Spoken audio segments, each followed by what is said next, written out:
Well, hi, everybody. We're back. This is Laleh Hancock, one of my friends and amazing change makers in the world. Hi, Laleh. Hi. So happy to be here with you. Yeah, and as you guys know, if you've been following this little series, we are just exposing the gift that being a JCF has been for people. And obviously, we're live in the Certified Facilitator group. If you're watching on YouTube, this is an invitation to you to become a certified facilitator and then a JCF. So, Laleh, I know many things about you, but there's many things I don't know about you. So, first of all, when did you become a certified facilitator? Tell me this. Oh, I think it was 2013 or 2014. Okay, me too. 2014. Okay, so we're the same age. Yeah, same And age. yeah, but you've been a JCF longer than me. So when did you choose that? Oh my gosh. It was the first thing I wanted to choose, but it wasn't available. Um, How rude. and yeah, only Simone was facilitating the classes, and there was the book. And I knew there was just something. I've always just loved business, and I get more and more. It really was commerce. It was the Yeah. engagement with people, with the business, the energy of the business, and, the possibilities that are available with empowering people. And when I first came, I fell in love with the bars. And I was like, I have to tell the whole world about it. That was like my first experience. It was on my birthday, like that was my gift. My friend came to gift me on my birthday. It was so Oh, what a cool. great gift. Yeah. Yeah. Yeah. It keeps gifting, that one gift. Yeah. And I remember I wasn't really interested in becoming a certified facilitator at first because I just loved being a bar facilitator and Yeah. practitioner. And Wow. I was doing a lot of work with, back then, a lot of corporates and not for profits. And so I didn't have like a lot of space, available. And but I knew, like, the more I read the book, the more, like, just learn the tools. Wow, like, everyone needs to know about this. Everyone needs to know, like, business can be fun. And for me, it was stress. It was like being able to have a different space with the stress that came along with work or Okay, business. so life was stressful for you? Like, was this a thing, or you were seeing it everywhere, or both? Yes. So I could multitask. At one point during 2008, when we had like the like, no, was it 2008? No, 2000. Between at 2000, when there was like all these like things going on, like the crash of different things going on. I had 9 jobs because everyone got laid off. Yeah. And so I didn't know until then that I do my best when I'm juggling a lot. Like everything, like the things we waste our energy on, I wasn't wasting because there was no space for that. It's just like taking care of whatever needed to happen. And then Dell acquired the company, and it became a whole other world of stress. So I would say yes, like it really was me perceiving other people's stress, making it my own. But also like not realizing that the more I added, the less I perceived the stress, which was kind of the opposite of what most people would say to you. Yeah, that's everything's the opposite of what it appears to be. Yeah. Yeah.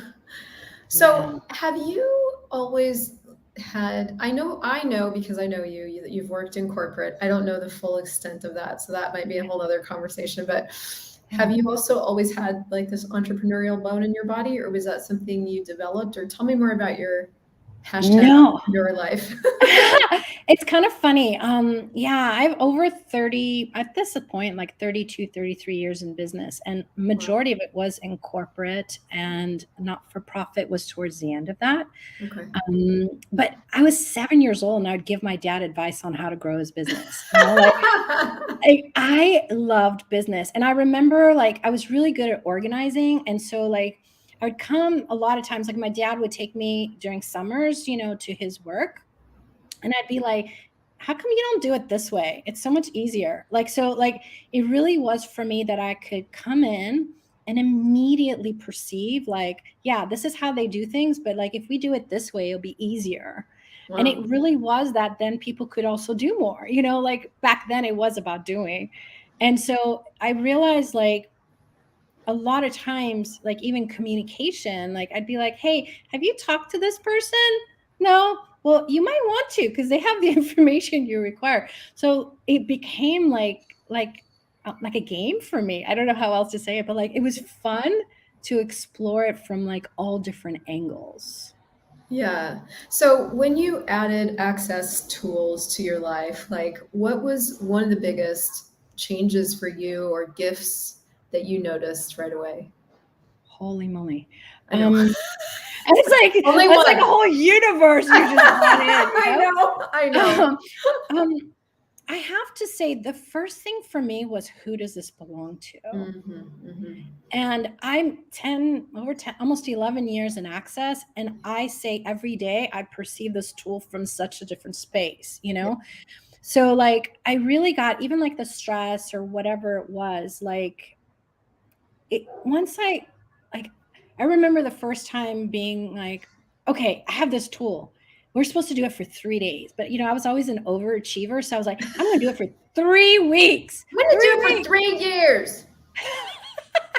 3 weeks. And I remember like the first sensation I had, I was in my kitchen and like my back, I got this like spasm, and I was like, oh my gosh, what is this? And then I was like, wait, I have a tool. And I'm like, I'm going to ask, who does this belong to? And then I even said, I don't care if it's mine. In 3 weeks, it'll return if it's mine. Forget that one. It's not mine. And then I was like, okay, someone else, something else. And it was super light. It was someone else. And oh my gosh, my mom's face popped everywhere. It was like, there she was. And I was like, oh, I don't want to give the pain back to my mom. Like, no, this isn't about who isn't mine or someone else. Yeah. And I was like, okay, I'm going to return it to the sender with consciousness attached. So wherever that reality got created, now it has consciousness and it can expand and be energy and space again. Yeah. Amazing. Yeah. And my back sensation went away in like 5 seconds. Yeah. And then I was like, okay, something else. Is it something else? And then I really started asking questions and I realized Earth as well. Okay, cool. So let's do some 3s for the Earth. And by then it had gone away, but it was more not from like that sensation, but more from the curiosity of where else does this tool take me? Like what else could I be asking? And I realized in those 3 weeks, holy moly, one, I had already said nothing belonged to me. Everything was something else and someone else. Yeah. And the happier I became, I was like, there is a whole other universe of joy that I was like, wow. And I started to introduce, because back then I was working on a 6-month leadership program with a not-for-profit organization. And we had 35 different locations they had in 3 states. And I started actually applying that in different parts and seeing how it wasn't just my world was changing, how much their world, and they were starting to engage with each other differently. So do you so since we're on the topic of who it belongs to, do you find this to be a relevant business tool? Yeah. But even like today, it was so funny because I'm facilitating a joy business class called Creating a Life Beyond Stress. Right. Yes. And even one of the first things to write down, what are some of the things that you consider stress means to you, right? And this participant, she wrote 3.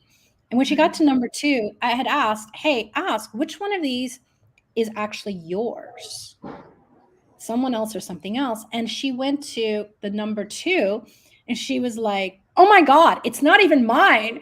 It's impossible. It has to be mine. I've lived my whole life as this being mine. And it was like this moment of like truly like these things that we've owned for so long. Yeah.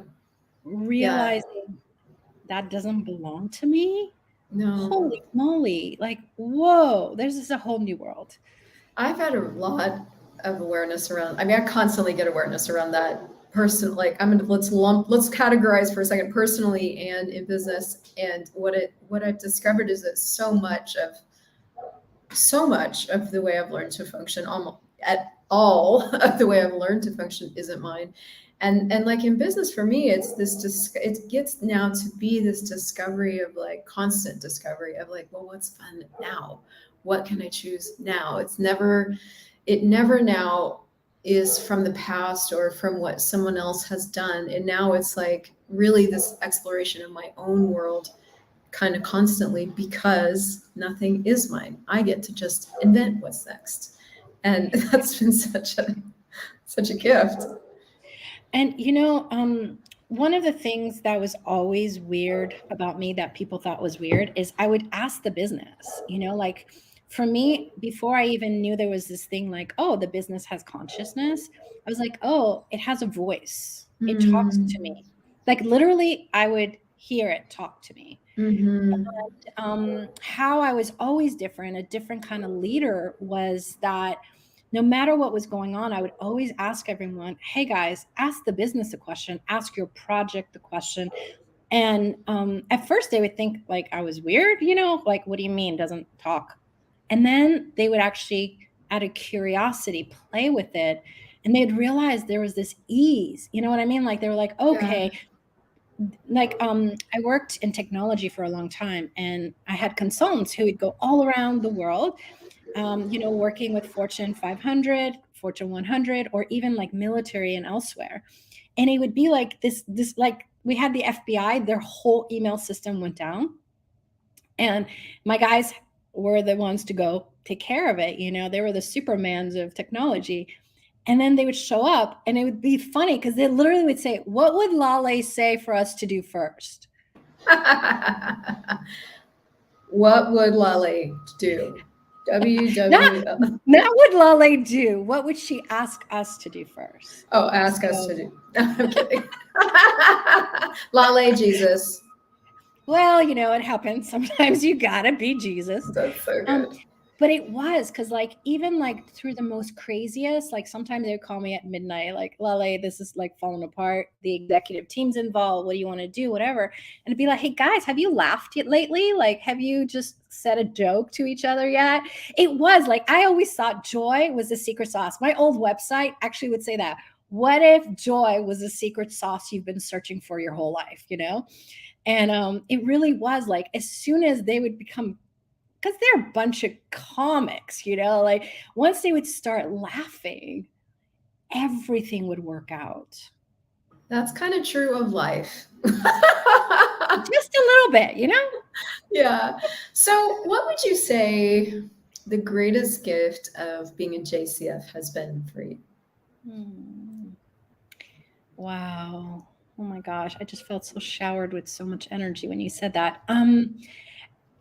I have so much fun with Simone. Like I'd say the tools are amazing. Each time I facilitate any of the Joy Business classes, it's a whole other level of joy I have in business. And of course, empowering others. Most people, they have this very interesting point of view about business. And then when they take any of the classes, Business Done Different, or even Getting Out of Debt Joyfully, or even this, whatever, this class that I was just doing, Beyond Stress, like it's those little nuggets that just lights up their whole world. And so facilitating the classes, I enjoy so much, but I get that that's also the access tools reminding us to be us. And the more we're being us, the more we enjoy every aspect of our lives. But I also love Simone's engagement with the JCFs, like she's empowering us all the time. She's such an inspiration. And even like a message in our group, it could be some quote that she heard somewhere else, Gary say or Dane or something, or she picked up something in the media. Like there's so much engagement, which for me is what business is about. It is that commerce that we're constantly empowering each other to be greater. And we're all different, we're all different. and yet how one nugget here can actually apply to all of us and really create greater. Yeah, so amazing. I'm so grateful for you. I'm so glad you're in the world. You're in every project, you're doing all the things. And such an inspiration for saying yes and just adding to your life. And thank you for being. Yeah. And if you guys want to join us, this is the last JCF training where you don't have to have the prereqs ahead of time. So you can just come to the training and receive and change your life and change your business, and get the prereqs after if you want to be a JCF. And otherwise, we will see you guys in the next conversation. Yes. Thank you, Crystal. And thank you, Joy Business, because I'm so grateful for that specialty. Me too. Cool. All right, you guys. See you soon. Bye, everyone. Bye.